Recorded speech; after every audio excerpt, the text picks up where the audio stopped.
ontem pensava e meditava que em todas as organizações, sejam qual sejam, normalmente as pessoas que são reconhecidas são sempre aquelas que estão à frente da organização, nomeadamente é um indivíduo, ou dois, ou três indivíduos, que são aqueles que surgem sempre adiante, é normal.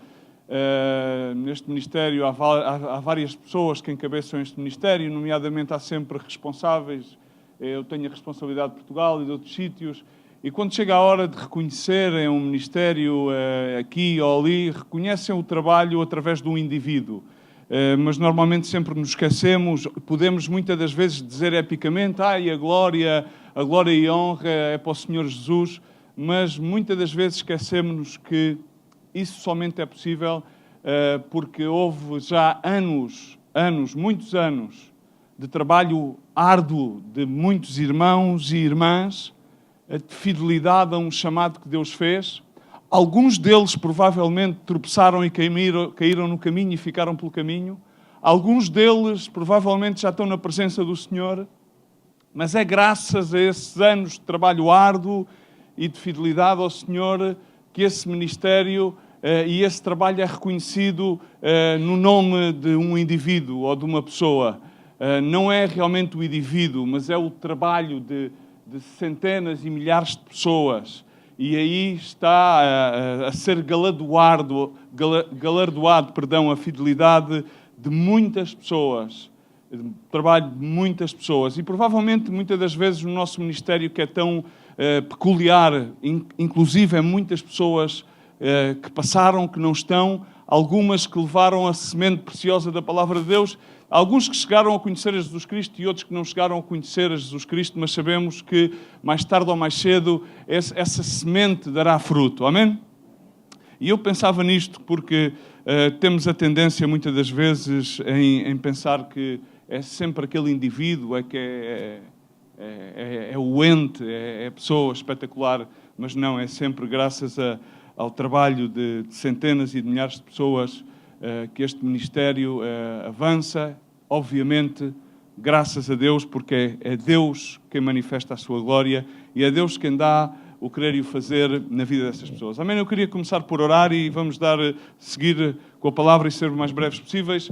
Senhor, no nome de Jesus, te agradecemos pela tua palavra, meu Deus, pela presença de todas as pessoas que aqui estão, Senhor, e sobre todas as coisas, pela tua presença, que é, Senhor, é sobre todas as coisas agradável, a tua presença é aquilo que nos inspira, é aquilo que nos motiva, Senhor, é aquilo que nos leva a deleitar, Senhor, é aquilo que nos leva, Senhor, a rejuvenescer, Senhor, a ter força, Senhor, a alegrar-nos, Senhor, diante de Ti. Assim que no nome de Jesus queremos seguir a desfrutar em Ti e a pedir que Tu abençoes todas aquelas pessoas que nos podem ouvir através da rádio, Senhor, ou ver, meu Deus, através das médias, Senhor, na internet, Senhor, e em todos os meios de comunicação os quais Tu nos pões ao dispor, Pai. No nome de Jesus, amém. Falámos, ou pelo menos falei, tendo em conta, queria por favor que me ligassem aqui o cronómetro, tendo em conta que na semana passada recebemos a visita do nosso pastor e amigo Rabi, o qual na realidade trouxe uma mensagem que é uma mensagem intemporal, porque na realidade vivemos tempos que são tempos atemporais e intemporais e transversais, nos quais todos devemos despertar para o contexto espiritual nas nossas vidas e aquilo que nos rodeia. Mas anteriormente, ele recordo-me que também falava sobre que tínhamos, de certa maneira, e fiz o convite através da palavra de Deus, a que todos devemos crescer, de certa maneira, amadurecer, e terminava com a afirmação de David, o salmista, que dizia: bem-aventurado o homem que não anda segundo o conselho dos impíos, nem se detém no caminho dos pecadores, nem se assenta na roda dos escarnecedores, mas bem tem prazer na lei do Senhor, e na sua lei medita dia e noite, pois será como uma árvore plantada, diz comigo, uma árvore plantada, junto às correntes de águas, a qual dá fruto na estação própria e a folha não cai, e tudo quanto fizer, amém, prosperará. Essa é a pessoa que decide crescer. E, de certa maneira, creio que nesse dia houve pessoas que, mediante a oração e mediante o seu interior, de certa maneira determinaram, só decidiram crescer, servir.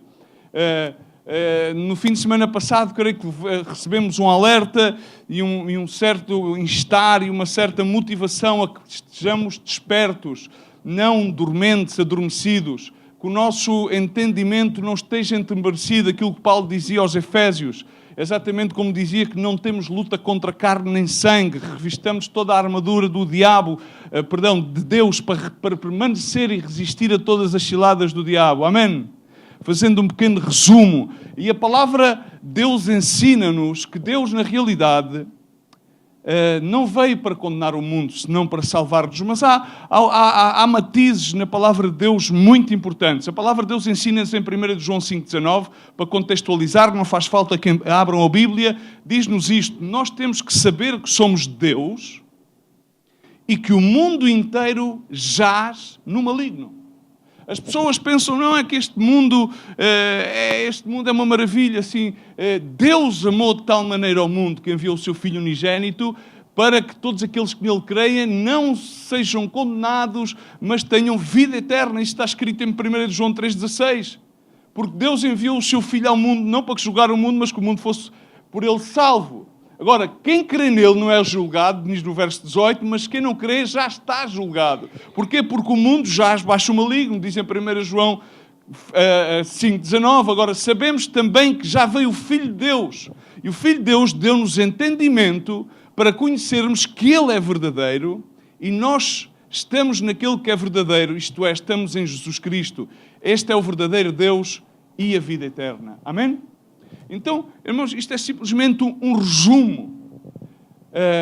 E este é o contexto realmente da vida espiritual. A vida espiritual e o contexto de estarmos despertos à vida espiritual passa primeiro por entender que detrás das atitudes, das ações, dos padrões que existem na sociedade que nos rodeia, é pela influência do maligno. Mas as boas novas do Evangelho diz que nós, mediante o arrependimento e acreditar em Jesus Cristo, temos salvação e vida eterna. Amém? Agora entendemos algo, e é isso que eu quero falar convosco nesta manhã, de uma forma sucinta e rápida. Entendemos que todas as pessoas vivem na sua vida diferentes épocas e diferentes estações. Começamos por vir ao mundo, normalmente nus. Não é? Penso eu. Provavelmente agora os bebés da nova geração já vão trazer telefones táteis, ou iPods, ou iPads, não sei, porque vão ser uma geração AI. Cada vez mais vivemos uma geração AI, cada vez mais vivemos uma geração cada vez mais orgulhosa. Inclusive naquelas pessoas que são vítimas, ou parecem ter a tendência de serem vítimas de todas as circunstâncias e tudo aquilo que está à volta delas. Aquilo que elas mostram é nada mais nem nada menos que realmente também tenham orgulho, porque está tudo focado nelas. É outra forma de ser orgulhoso. Ai, é que passa-me isto. Ai, passa-me o outro. Ai, sou sempre eu. Ai, só a mim é que me passam estas coisas. Isso é nada mais, nada menos que outra forma de chamarem a atenção. É outra forma de orgulho. O orgulho não é só a elevação do ego, mas também é o menosprezar o ego ele mesmo, que está a atrair a atenção para ele mesmo. É outra forma de orgulho, de soberba. E a palavra de Deus ensina em Tiago que Deus resiste aos soberbos, mas dá graças ao humilde. E às vezes nós temos uma grande distorção da humildade, mas a vida passa por diferentes estações e diferentes épocas. Umas são melhores, outras são piores.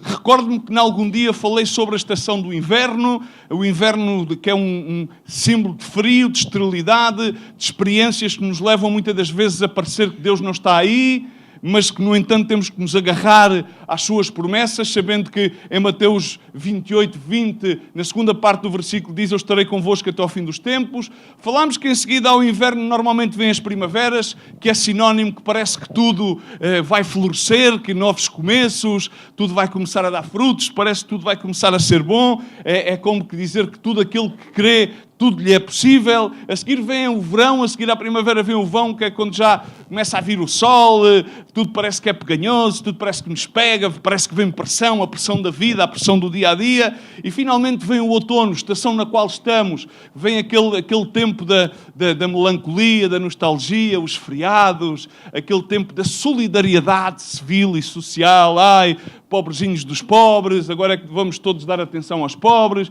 agora é que vamos todos pensar que há pessoas que estão mal, ai, porque é que me sucedeu isto, aquilo, agora é que nós vamos deixar de pensar em nós para pensar nos outros, enfim, agora é que nós vamos dizer, afinal Natal, afinal o espírito da natividade é todos os anos e é todos os dias, e enfim, toda a gente, de certa maneira, almeja e deseja este espírito nostalgias.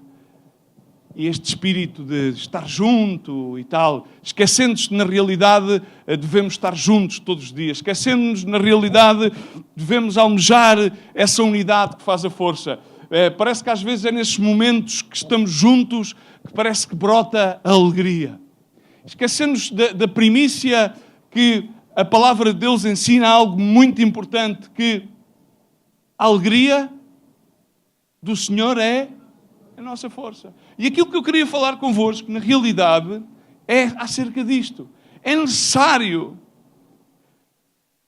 depois de que entendamos que não temos luta contra carne nem sangue, depois de que entendamos aquela coisa básica acerca da armadura de Deus, que já creio que devemos ter superado essas fases, depois de que entendemos que o projeto de Deus é que sejamos um corpo, que estejamos unidos em todas as conjunturas, apesar que cada um de nós tenhamos a nossa própria especificidade, e que isso não anula, as diferenças não anulam a unidade, senão que as diferenças contribuem elas para uma maior fortaleza da unidade. Amém?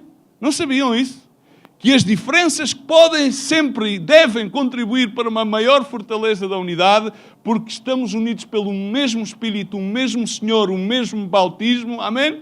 E por isso essas próprias diferenças, essas próprias perspectivas têm que unir-se baixo esse bautismo para que estejamos mais fortes a lutar contra esse inimigo acusador, enganador, o acusador dos irmãos. E as boas novas do Evangelho é que nós todos, apesar de qual seja a estação que passemos da vida, primavera, outono, verão, inverno, estejamos no píncaro da nossa vida com o Senhor, ou no momento mais baixo, quais ao ponto de afastar-nos, quais ao ponto de sair da sua graça, diz que a palavra de Deus ensina que todos nós estamos abençoados por uma simples coisa, porque nós somos perdoados, somos abençoados, todas as nossas transgressões são borradas, já foram borradas.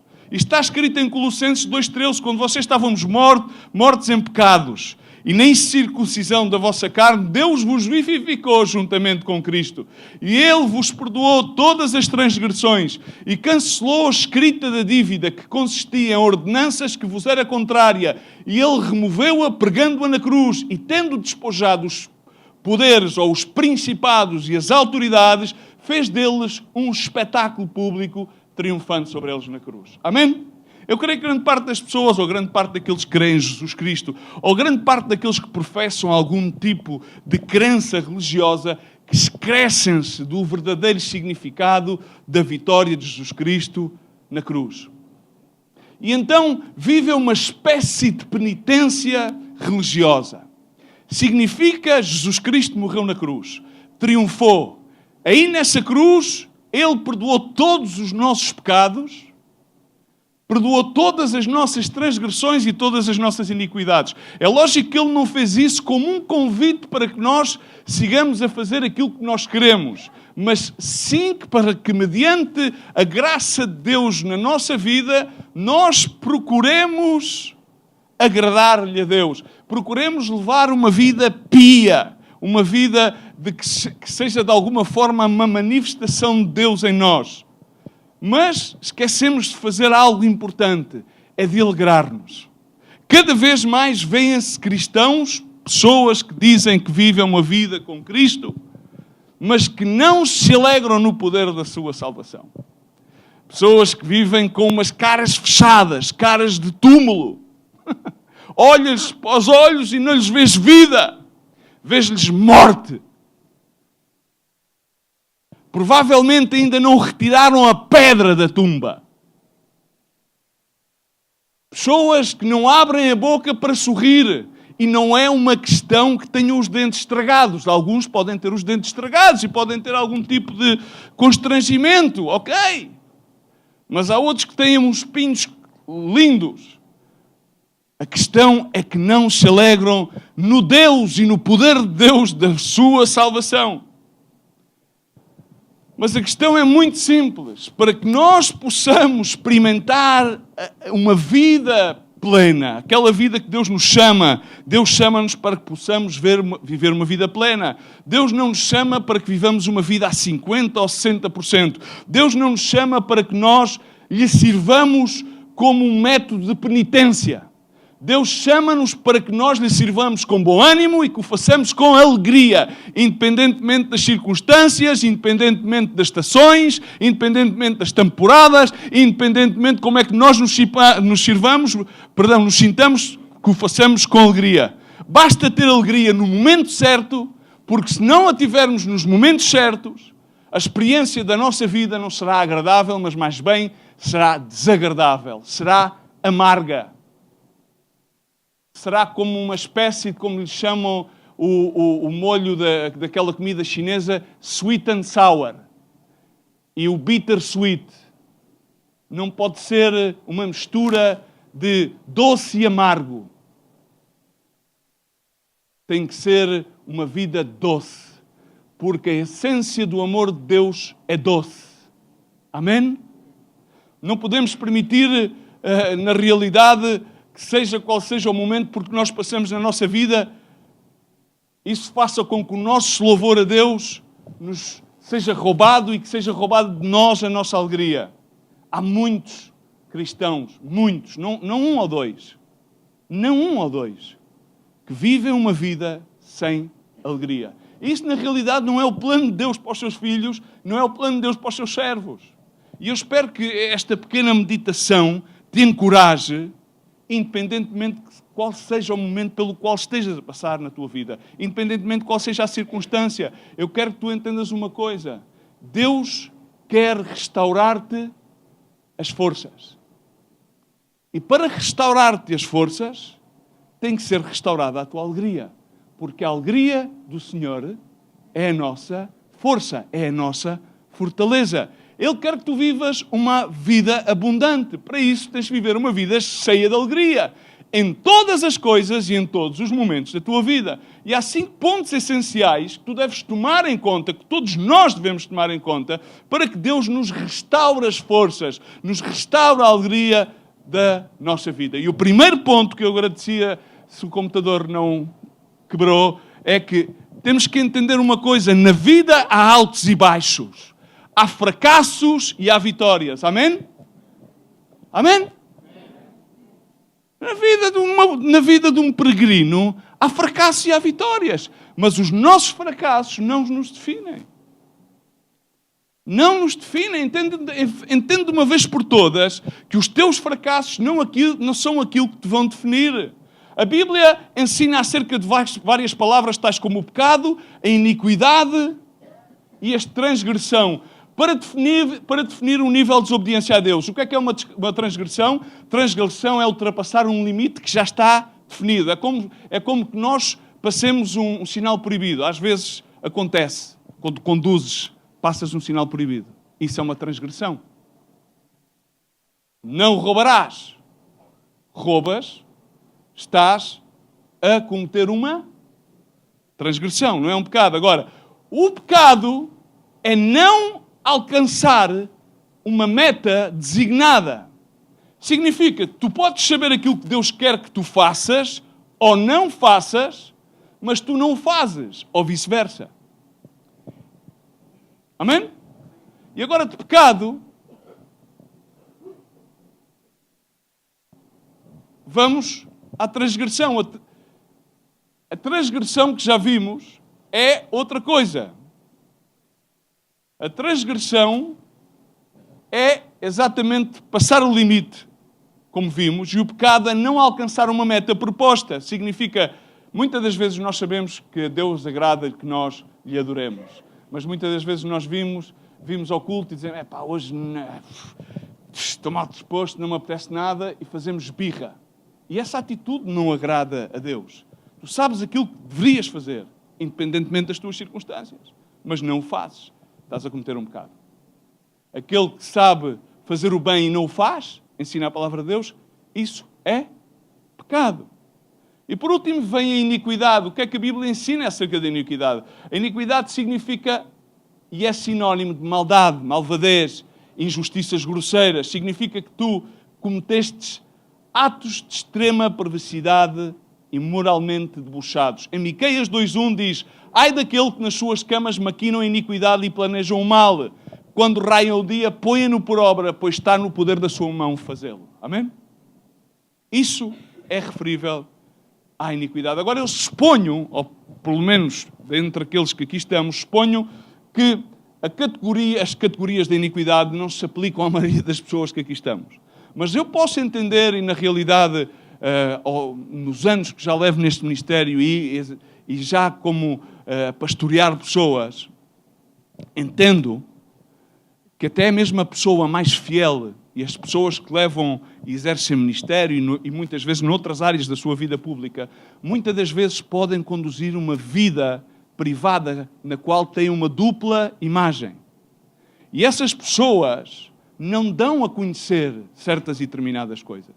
E essas pessoas podem lutar com tentações e com vícios, de forma tal que nunca o confessam.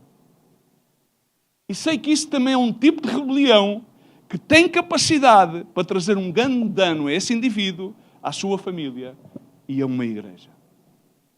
Agora, estes termos descrevem ou podem descrever possivelmente onde algum de nós ou algum de vós se pode encontrar. Mas na realidade há uma notícia muito boa. E é isto, muitas das vezes, que os cristãos têm uma de grande dificuldade em encontrar aqui a plenitude da graça. É que todos nós temos algo a fazer. É que devemos esconder-nos nas feridas do Calvário. Devemos aprender a estar escondidos nas feridas do Calvário. Todos nós já fomos além do limite numa ou mais categoria ou ocasião da vida. Todos nós estamos aquém dos padrões que Deus pede para as nossas vidas. E todos nós, em alguma ocasião, em algum momento, já nos rebelamos contra a autoridade de Deus sobre as nossas vidas. Mas ainda assim, e isto às vezes é difícil de encaixar, ainda assim, somos abençoados. Como? Rebelados. Rebelados significa cometemos transgressões, iniquidades, pecamos, ainda assim somos abençoados. E como é que podemos ser abençoados? Simplesmente através da confissão e do arrependimento. Porque as nossas transgressões, os nossos pecados já foram levados. O preço já foi pago. Em Hebreus 12:1 e 2 diz, portanto, nós, uma vez que estamos rodeados por tão grande número de testemunhas, livremos tudo aquilo que nos atrapalha e do pecado que nos envolve e corramos com perseverança a corrida que nos está proposta, tendo os olhos fitos em Jesus, autor e consumador da nossa fé. E ele, pela alegria que lhe fora proposta, suportou a cruz, desprezando a vergonha, e assentou-se. Desprezando a vergonha. Eu gostaria que tu ficasses com esta palavra, desprezando a vergonha, e assentou-se à direita do trono de Deus. É uma coisa muito importante. Se nós queremos experimentar a verdadeira alegria em Deus, que é nossa por direito, foi adquirida pela sangue de Jesus Cristo, temos de livrar-nos da culpa e da vergonha. E temos de alcançar o verdadeiro perdão em Cristo Jesus. Amém? Pai nosso que estás no céu. Há uma parte do Pai Nosso que diz, vamos ultrapassá-lo, vamos mais para a frente. Perdoa-nos, assim como nós perdoamos. Ok. O perdão de Deus sobre as nossas vidas inicia e é alcançado quando nós perdoamos a quem nos ofendeu. Quando nós ultrapassamos, quando nós desprezamos, deixamos para trás a vergonha e a culpa, alcançando o perdão, tendo perdoado a quem nos ofendeu, alcançamos algo muito importante na vida. Se não o fazemos, o pecado virá derrotar-nos, virá paralisar-nos e virá o acusador dizer-te: tu não tens futuro, tu não vais conseguir caminhar. E assim que tu alcanças o perdão, tens de continuar a perseverar para poderes alcançar a restauração das tuas forças, isto é, alcançar a restauração da alegria na tua vida, para que não andes por aí como se estivesses a cumprir uma penitência, outro dia a viver para o Senhor. Outro dia, vamos ler um salmo. Há muitos cristãos que não entendem que eles podem receber o perdão e voltar a recuperar a alegria depois de terem pecado, transgredido e cometido iniquidades grosseiras. Há muita gente que não consegue, há muitos cristãos. Eles acreditam que Jesus morreu na cruz do Calvário. Eles acreditam que Jesus é o único caminho ao Pai. Eles acreditam que Jesus ama-os, mas eles não acreditam que é possível, depois de terem resvalado, caído, pecado, transgredido, feito iniquidades contra Deus, como é que não acreditam? E muitos não entendem. E aí entra a obra do maligno, porque o inimigo quer na realidade que tu sejas carcomido, pela culpa e pela condenação o resto da tua vida. Ele quer fazer-te sentir como tu és um cristão de segunda classe, que realmente não pode louvar a Deus, porque Deus sabe e conhece o teu passado. Agora, tu tens que entender, todos aqueles que creem em Jesus Cristo como Senhor e Salvador, têm que entender e saber que existe outro nível de perdão, que não é somente o primeiro perdão de quando tu chegas a Cristo. Senão existe outro nível de perdão em Deus, onde Deus restaura totalmente a tua alegria, independentemente, depois de tu seres já aceito como filho de Deus, tu já tenhas cometido transgressões, iniquidades e pecados, amém? Porque todos nós somos destituídos da graça de Deus, amém? Estamos aquém do padrão, estamos a peregrinar, apesar de que Ele, quando nos olha, Ele vê-nos como uma obra completa, mas o diabo tem sempre um plano B, e ele sabe que não pode impedir-te que tu ores. Ele sabe que não pode impedir que tu te arrependas. Ele sabe que não pode impedir que tu mudes o caminho. Então o que ele vai fazer? Ele vai tentar distrair-te na tua chamada segunda melhor vida. Então ele diz, começa o diabo a pensar ele mesmo: eu não posso impedir-te que tu sejas perdoado, mas eu vou fazer algo. Eu tenho de roubar-te a alegria. Esse é o primeiro e uma das grandes estratégias do inimigo, é roubar a alegria aos cristãos que estão aqui sentados na igreja. Tu vais ir à igreja, mas vais ir à igreja como se estivesses no enterro. Aquilo vai parecer um funeral. Aquilo não é uma celebração. Aquilo vai ser um enterro. Tu estás lá como se estivesses dentro de um sarcófago. Eu vou mentir-te, vou sussurrar-te, vou trazer à memória todo o teu passado, de tal forma que a tua vida vai ser como uma viagem de culpa e de condenação. Tu vais ficar impedido de receber a tua alegria de novo. Mas aquilo que tu e eu temos que saber é que a alegria do Senhor é a nossa força. O salmista David escreveu no Salmo 51, salmo chamado Salmo de David, no verso 10 ao 12, cria em mim, ó Deus, um coração puro, renova em mim um espírito estável. Amém? Vocês sabem que Paulo, quando escreve a Timóteo, agora não se me vê se é Timóteo, acho que é Timóteo, diz: Deus não nos deu um espírito de cobardia, mas de poder, de amor, moderação,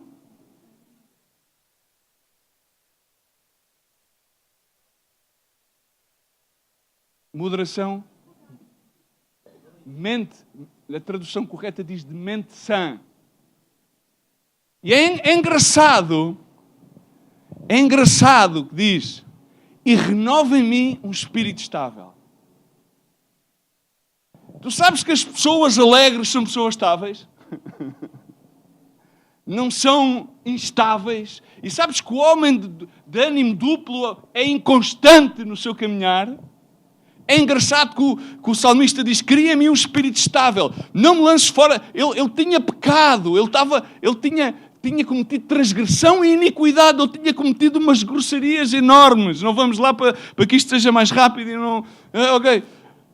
E em seguida diz-me, restitui-me, diz comigo, restitui-me a alegria da tua salvação e sustenta-me com o espírito voluntário. Mas há tantos cristãos, há tantos filhos de Deus, há tantos discípulos que não entendem o poder da graça de Deus e não entendem a profundidade, a profundeza da sua misericórdia e passam a sua vida diária, sabem que estão perdoados, sabem que vão para o céu, mas eles pensam que têm que pagar por aquilo que fizeram.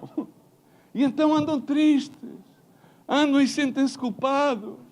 Andam e sentem-se condenados por aquilo que fizeram. Andam e continuamente recordam-se.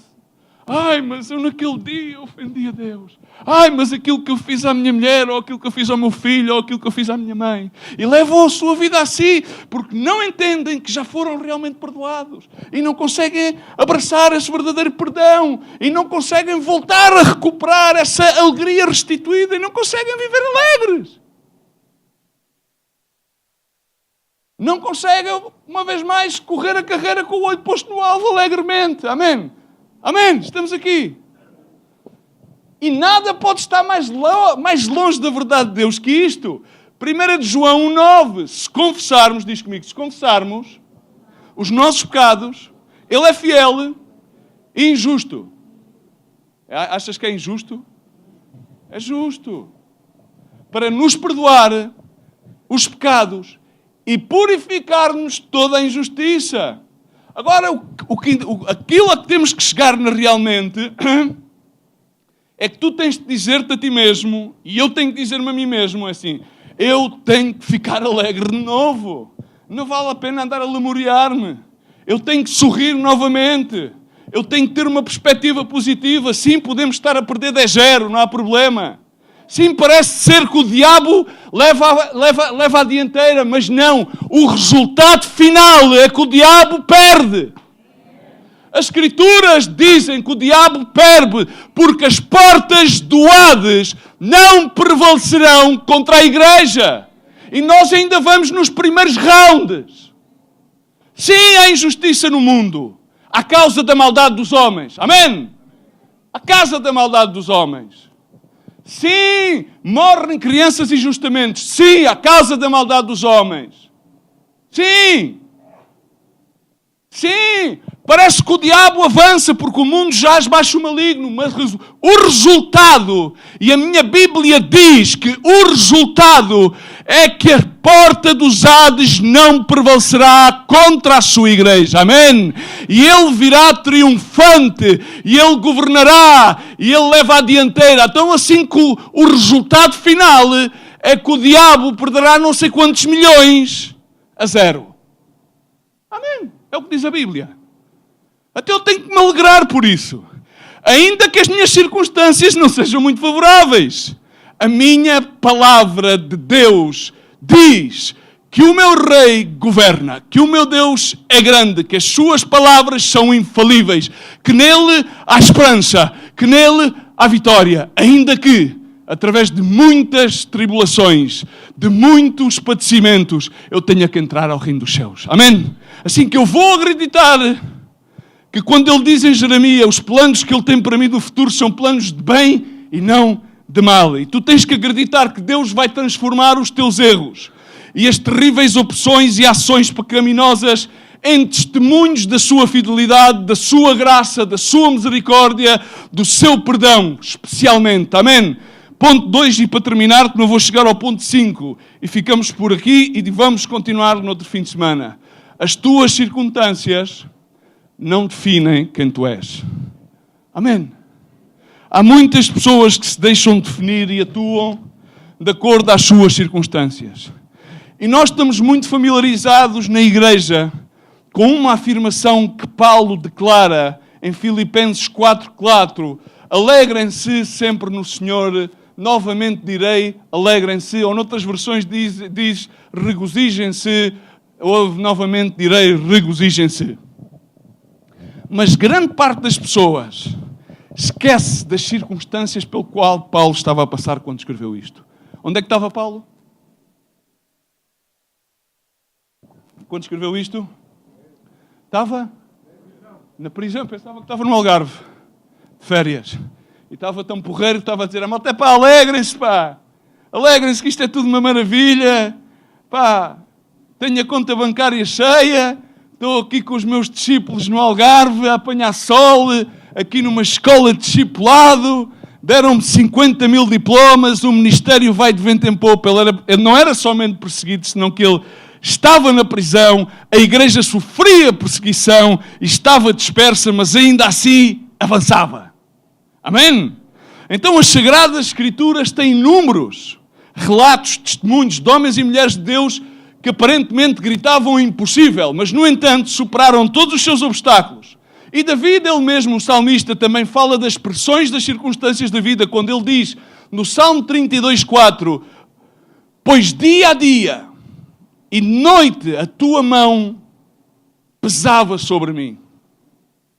A minha força foi-se esgotando como em tempo de seca. Noutras versões bíblicas diz, a minha alegria foi-se esgotando. Para simplesmente possamos entender que a força é a alegria e a alegria é a força de um filho de Deus. Amém? Quando a temporada do verão chega, e chegamos outra vez ao verão, que ainda estamos agora no inverno, mas já está toda a gente a dizer quando é que termina. Perdão, estamos no outono a entrar no inverno, mas quando é que chega o verão? Porque vem sol, é diferente e realmente é bastante mais apacível em certa forma, mas na forma de laborar e das expressões do dia a dia é bastante mais difícil o verão. Quando chega o verão, as idas e vindas das vidas diárias podem realmente aumentar a pressão e a pressão realmente aumenta. David chegou a um lugar onde o peso dos tempos difíceis, dos fracassos em muitas ocasiões, pesava sobre as suas costas. Mas no processo dele mesmo estar a lidar com o seu próprio pecado, ele redescobriu algo, uma verdade atemporal e intemporal, que em todas as coisas e em todos os tempos, ele era um homem abençoado. Porque as suas transgressões estavam perdoadas. E ele estava nas mãos de um Deus amoroso e justo. E é aí que nós temos que chegar. Vamos transgredir. Vamos estar aquém de alcançar os padrões que Deus deseja das nossas vidas. Sim. Vamos sentir que estamos a perder 10-0. Claro que sim, que vamos perder. Parece que na nossa vida não conseguimos, parece que não vamos a correr e a meta nunca, parece que cada vez aparecem mais obstáculos. Claro que esse vai ser o nosso sentimento.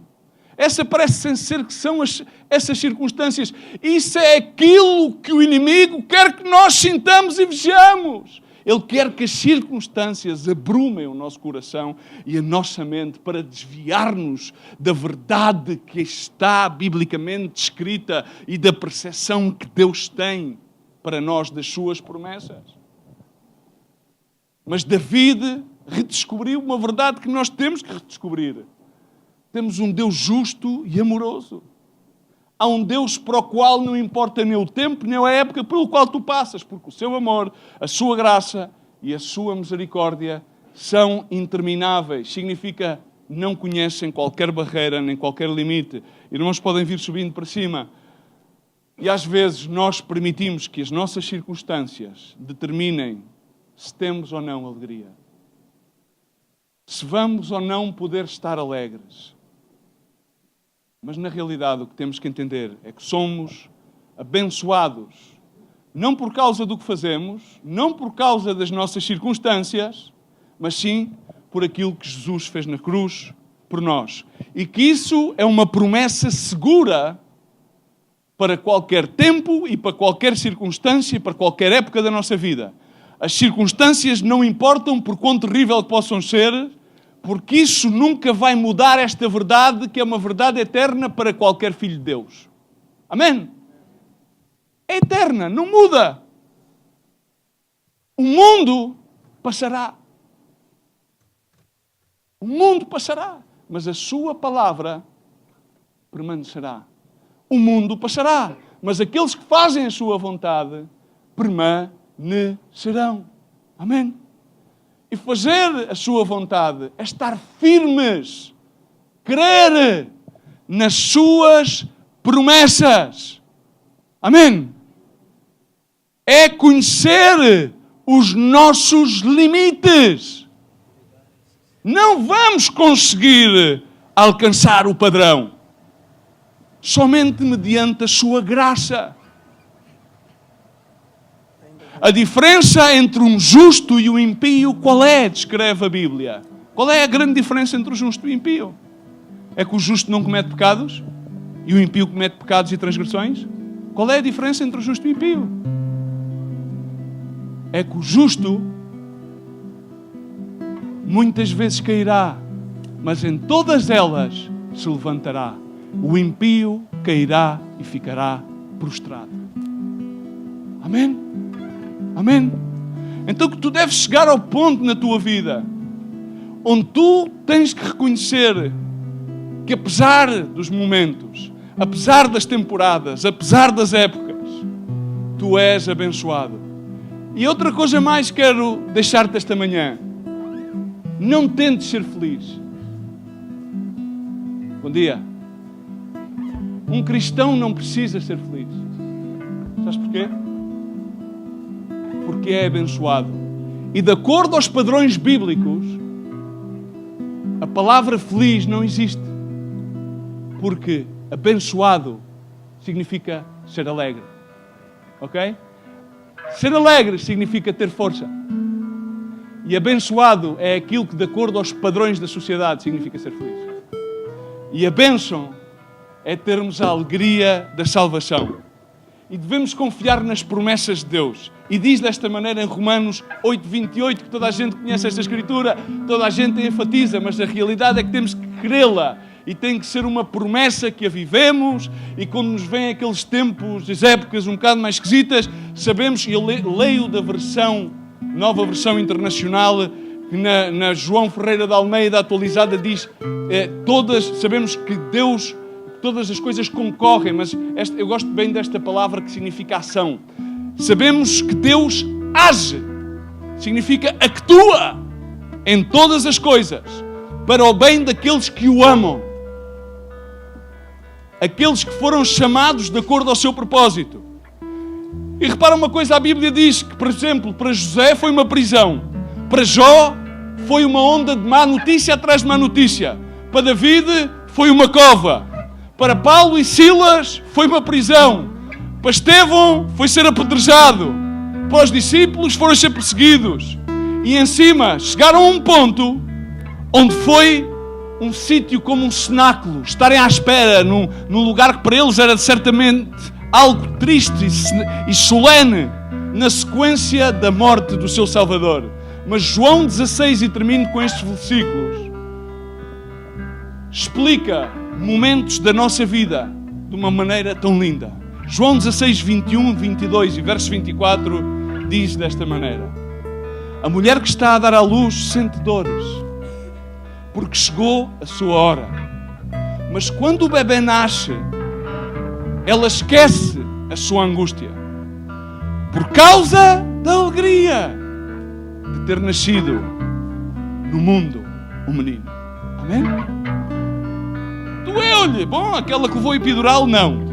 E há muita gente que questiona, inclusive no mundo cristão, se a epidural devia ou não devia. Não interessa. Houve dor, 9 meses a esperar, a dar pontapés, dormia mal à noite, 9 meses à espera. Mas depois, os 9 meses, as dores de parto, então essa angústia passou a ser alegria. Pela noite a angústia, mas pela manhã vem a alegria, dizia o salmista. Assim acontece com vocês agora. Agora é hora de tristeza, dizia Jesus aos discípulos. Para vocês vai ser uma hora de tristeza, mas eu vou ver-vos outra vez. E então vocês se alegrarão. E ninguém vos vai tirar essa alegria. Irmãos, não há motivos para estar tristes. Muitos de nós poderíamos estar mortos há muito tempo. Muitos de nós poderíamos estar presos. Mas estamos aqui vivos. E poderemos dizer que Jesus é o Deus e a alegria da nossa salvação. Amém? Podem haver tempos difíceis, podem haver provas, podem haver tribulações, mas Deus é o Deus da alegria da nossa salvação. Pelos padrões deste mundo não merecíamos muitas coisas, mas a Ele aprove-lhes mostrar-nos o seu reino. A Ele aprove-nos dar-nos a sua salvação de forma gratuita. Amém! Aleluia! Aleluia!